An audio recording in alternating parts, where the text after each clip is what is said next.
Okay, so I'd first like to start off by saying what our policy is. So we propose that the U.S. should abolish sin taxes on all alcohol, tobacco, soft drink, and candy products on all levels of government. Now let's start off with some definitions. So sin tax is an informal phrase for a certain type of excise tax. Excise taxes are taxes that are imposed on specific goods on top of the other taxes, including a sales tax. Sin taxes are also taxes imposed on items or services viewed as undesirable or immoral. In this case, cases of alcohol, tobacco, soft drink, and candy are what we'll be focusing on. These are consequences that government has to address. So the government claims to address these consequences with solutions like healthcare and anti-smoking campaigns. However, the definition of sin tax has kind of changed over the years. We can see from George Mason University, an article says that the singling at a particular goods taxation is the hallmark of sin tax. State governments have new broadened definition of sin tax. So basically, they keep trying to elaborate on this. They keep trying to make it without the confines. So like it used to be just to these, but now it's to other things such as soda and candy. And then sin taxes, they do have a history. So they've never really worked in the past.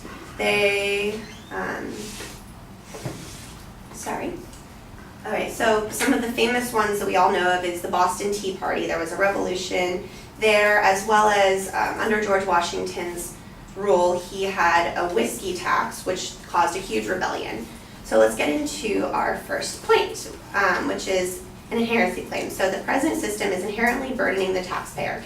The fact that sin taxes are flat taxes means they do not account for the consumer's income. An article from CBS News, the poor pay significant amounts of tax. The poor pay $600 million in cigarette tax and get little help in quitting, says Russell Scandia of the American Cancer Association. He said state statistics show smokers earning less than $30,000 pay 39% of state and city taxes on cigarettes. In addition, in many cases, the revenues collected from sin taxes are not used to address the consequences of unhealthy behavior. Sin taxes also create a black market where there usually wouldn't be a black market created. So in New York, we can see this, it's very evident in their newest iteration of, an article from Cigarette Smugglers Still Love New York and Michigan, but limits closing in on Illinois. They have found that illegal traffic of goods into New York as the cigarette trade is 58% of the total market. For smuggling in, the top states in the U.S. are New York at 58%, Arizona at 49.3%, Washington at 46.4%, and New Mexico at 46.1%, Rhode Island at 32%. So let's look at our second claim, which is the burden fell by the taxers causes significant harm to the taxpayer and the economy. The fact that sin taxes are flat taxes is significant because it means that the lower economic classes are more greatly affected by it.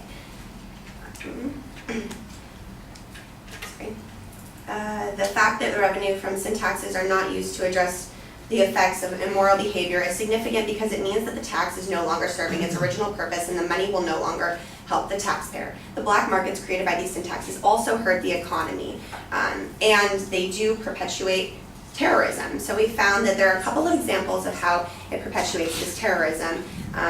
The illicit trade of cigarettes is being used to generate profits for terrorist cells operating globally. There are specific cases, one in particular in 2013 in a menace hostage crisis in Algeria, resulted in 39 foreign deaths of hostages, was led by Al-Qaeda associated, led by an Al-Qaeda associated terror group, led by the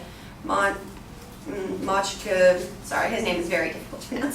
Sometimes known as Mr. Marlboro, though, for his large-scale cigarette drug trade. In addition, we have our third claim, which is the current sin tax system does not have an effect on unhealthy behaviors. We found that there is much evidence to supply that it will not prevent people from smoking or drinking alcohol or anything of that nature.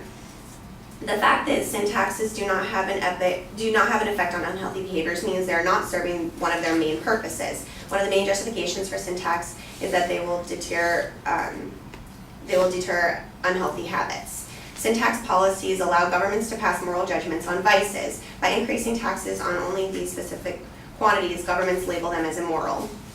Our sixth claim, by implementing taxes based on moral judgments of these vices, the government is interfering with the consumer's free choice.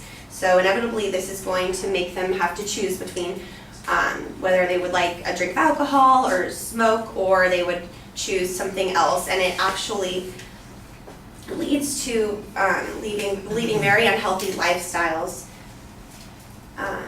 with many other things that they have to spend money on. Sin taxes are an instance where the state abuses its authority by interfering with individuals' free choice. So the basic idea of consumer sovereignty is really very simple. Arrange for everyone to have what he prefers whenever this does not involve any extra sacrifice for anyone else. So basically, it's not the government's role to be doing this. Our seventh claim, abolishing sin taxes on the federal, state, and local levels would completely eliminate the burden of the taxpayer paying sin taxes. The lower economic classes would no longer be unfairly taxed. Because this is a flat tax, it's very difficult for people with lower incomes, and it actually does take up a greater amount of their income than it would someone who is wealthier. And so our solvency claim, to kind of finish up, so the federal government could make up the revenue lost from the abolishment of sin taxes by cutting corporate subsidies. Corporate welfare is the federal budget costs taxpayers almost $100 billion a year. Sin taxes, the revenue total costs $15,738,949,000.